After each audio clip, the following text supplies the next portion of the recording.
हाय दोस्तों, welcome on our YouTube channel. आज फिर आप लोगों का वीडियो लेकर आए हैं। ये निर्माण उद्योग चैप्टर।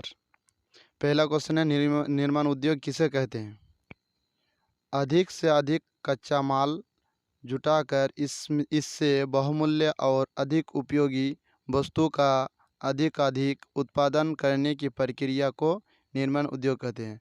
मतलब इसका ये है कि ज़्यादा से ज़्यादा कच्चा माल हम लोग इकट्ठा करने के बाद उसका उपयोग करके कुछ भी वस्तु जो बनाते हैं उसे ही निर्माण उद्योग कहते हैं।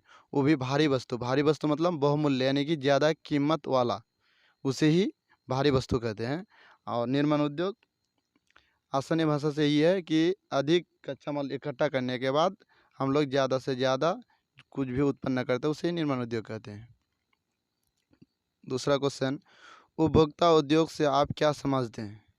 आंसर, ऐसे उद्योग जो उत्पादन उपभोक्ता के सीधे उपयोग के लिए आते हैं उपभोग उद्योग कहलाते हैं। इसका शॉर्टकट भाषा ये है कि जो भी हम लोग कोई भी चीज़ बनाएंगे और बनाने के बाद जो यूज करता है उसके पास डायरेक्टली पहुंच जाता है, ऐसे ऐसे चीज़ को ही बनाने वाले कंपनी को ही उपभोक्ता उद्योग कहते हैं। जैसे दांत मंजन, कागज़, पंखा आदि। नेक्स्ट क्वेश्चन है, उद्योग से प्रदूषण कैसे फैलता है? तो उद्योग से प्रदूषण विभिन्न रूपों में फैलता है। एक नंबर, वायु प्रदूषण।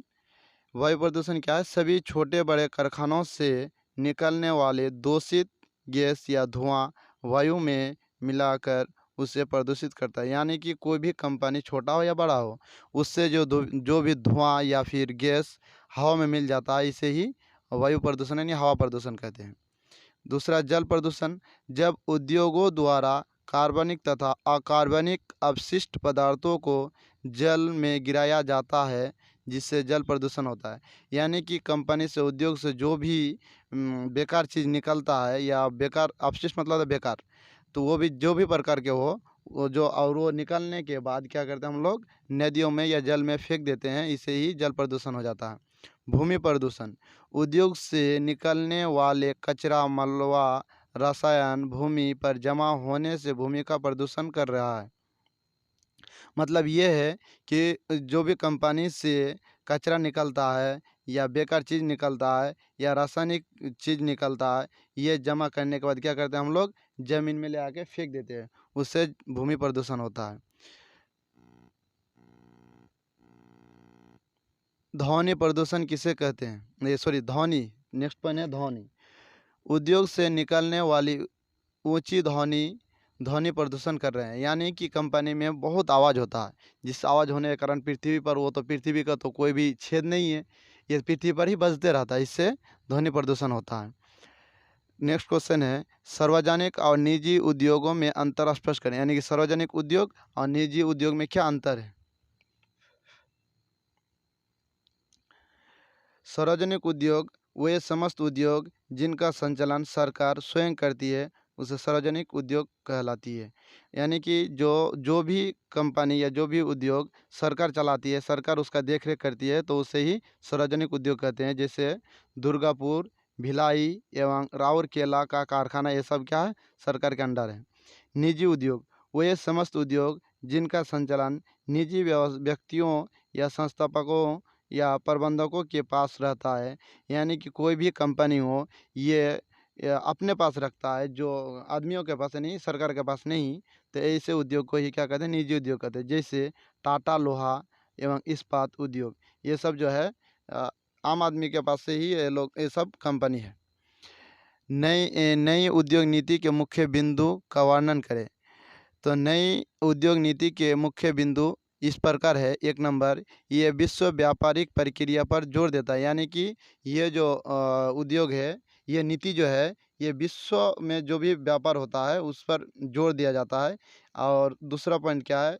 इससे निजीकरण को बढ़ावा मिला। यानी कि इससे क्या होता है? सरकार का एरिया में नहीं रहता है, ये निजीकरण यानी कि आदमियों द्वारा चलाया जाता है, इससे बढ़ावा मिलता है। तीसरा, इससे निवेश को बढ़ावा मिला एवं अधिक स्वतंत्रता के कारण विदेशी कंपनियां भारत आई। और जब ये निजी का बढ़ावा मिला और उससे क्या होता है स्वतंत्रता ज़्यादा हो गया और इससे विदेशी जो कंपनियां वो सब क्या हुआ भारत आई और वो लोग पैसा लेके जा रहा है। नेक्स्ट क्वेश्चन है परिवहन किसे कहते हैं?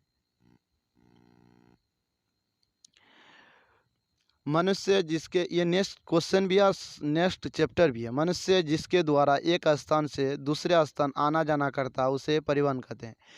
इसको अगर शॉर्ट भाषा में अगर समझ लेंगे, मनुष्य जिसके द्वारा यानी जिस चीज़ से एक स्थान से दूसरे स्थान चला जाता है या दूसरा स्थान आ जाता है तो उस चीज़ को ही क्या कहेंगे? परिवहन कहेंगे। जैसे मोटर, मोटर गाड़ी, उसके बाद रेल, उसके बाद आ गया बस, ये सब क्या है? परिवहन है।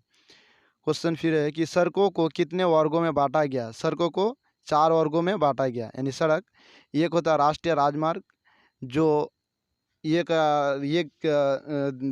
राष्ट्रीय से दूसरे राष्ट्र यानी एक राज्य से दूसरा राज्य जाता है। प्रांतीय राजमार्ग या राज्य महामार्ग ये जो होता है एक देश से दूसरे देश में चला जाता है। जिला स्तरीय सड़कें मतलब जो एक राज्य से दूसरे राज्य जाता है। ग्रामीण सड़कें मतलब एक जिला से जो दूसरे जिला जाता है। और जो ग्रामीण गांव में जो होता है जिला स्तरीय मतलब जो जिला में सड़क होता है। प्रांतीय राजमार्ग मतलब जो राज्य में रहता है और राष्ट्रीय राजमार्ग जो एक देश को दूसरे देश से जोड़ता है। नेक्स्ट क्वेश्चन है वायु परिवहन की किन्हीं 2 प्रमुख विशेषता का उल्लेख करें। यानी कि हवा में जो गाड़ी चलती है यानी जैसे हवाई जहाज, हेलीकॉप्टर उसके बारे। तो वायु परिवहन के 2 प्रमुख विशेषताएं इस प्रकार है।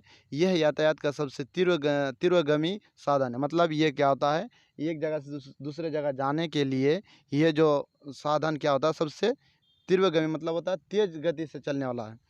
दूसरा क्या दिया अत्यधिक ऊंचाई पर उड़ने के कारण इस प्राकृतिक बाधाओं का सामना नहीं करना पड़ता और वो जो है ज़्यादा ऊंचाई पर उड़ता है जिसके कारण क्या होता है प्राकृतिक बाधा जैसे कि बारिश होने के कारण बाढ़ आ जाता है। बाढ़ के कारण वो उसका तो टेंशन नहीं है कि वो तो सड़क से नहीं चलती है। इसलिए सब बहुत सारा प्राकृतिक जो बाधा होता है इससे उसका सामना नहीं होता है।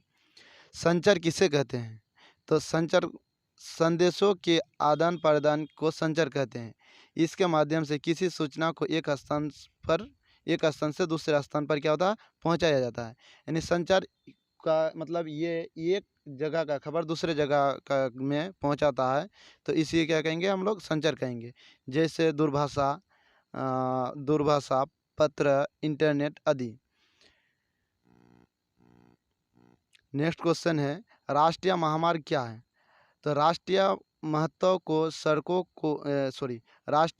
की सड़कों को राष्ट्रीय महामार्ग कहा जाता है। वे एक राज्य को दूसरे राज्यों से मिलाती है और इसका निर्माण या और कार्य जो है सरकार या केंद्र सरकार करती है। यानी कि राष्ट्रीय महामार्ग क्या होता है इसका एक राज्य से दूसरे राज्य में जाने जो जोड़ता है उसे ही क्या कहेंगे राष्ट्रीय महामार्ग कहेंगे और इसका देख रेख जो करेगा सरकार केंद्र सरकार खुद करेगा। ऐसे ही अगर वीवीआई क्वेश्चन देखना चाहते हैं तो प्लीज़ चैनल को सब्सक्राइब कीजिए और वीडियो को लाइक और कमेंट कीजिए। और आप लोगों के लिए एक क्वेश्चन है कि ऐसा कौन सा देश है जिसमें पशु ज़्यादा मिलता है?